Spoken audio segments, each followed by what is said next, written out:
यह कविता कवि कुंवर नारायण जी द्वारा लिखी गई है।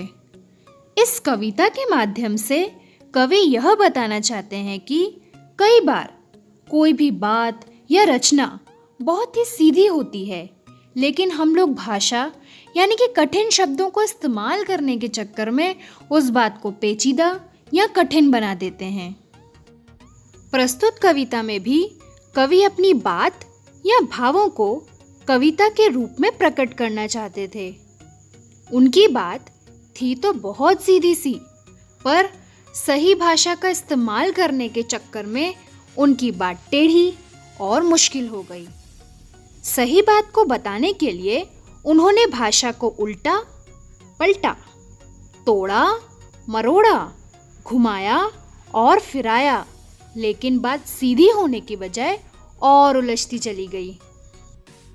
कवि कहते हैं कि मैं अपने भावों को प्रकट करने के चक्कर में बात को शांति से समझने की बजाय बात के पेंच को कसता चला गया, जिससे कि पेंच खुलने की बजाय और कस गई। मतलब बात सुलझने की जगह उलझती ही चली गई। कवि का सोचना था कि यदि वह अपनी बात या रचना अच्छी भाषा में लिख देते हैं तो तमाशबीन यानी कि पाठक जो उनकी रचना को पढ़ेंगे वह कवि को शाबाशी और वाहवाही देंगे, जिसकी गूंज उन्हें साफ साफ सुनाई दे रही थी। लेकिन आखिरकार वही हुआ जिसका कवि को डर था। बात साफ होने की बजाय जोर जबरदस्ती के कारण अपना प्रभाव खो बैठी। मतलब कि उस बात का प्रभाव या असर ही खत्म हो गया।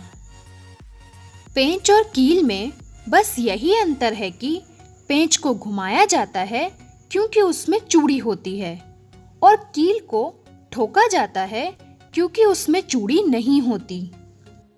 कवि कुंवर नारायण जी कहते हैं कि जब पेंच की चूड़ी ही मर गई, यानी कि उस बात का प्रभाव ही खत्म हो गया, तो मैंने उस बात को वैसे ही रहने दिया, जिसके कारण उनकी रचना या कविता बाहर से तो ठीक ठाक लग रही थी, पर अंदर से उसमें न कोई प्रभाव था और न ही कोई ताकत।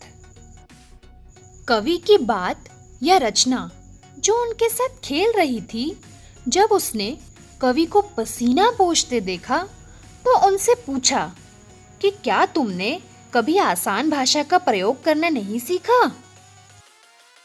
इस कविता के माध्यम से कवि सभी रचनाकारों को यह संदेश देना चाहते हैं कि कोई भी रचना आसान भाषा यानी कि सिंपल लैंग्वेज में भी करी जा सकती है।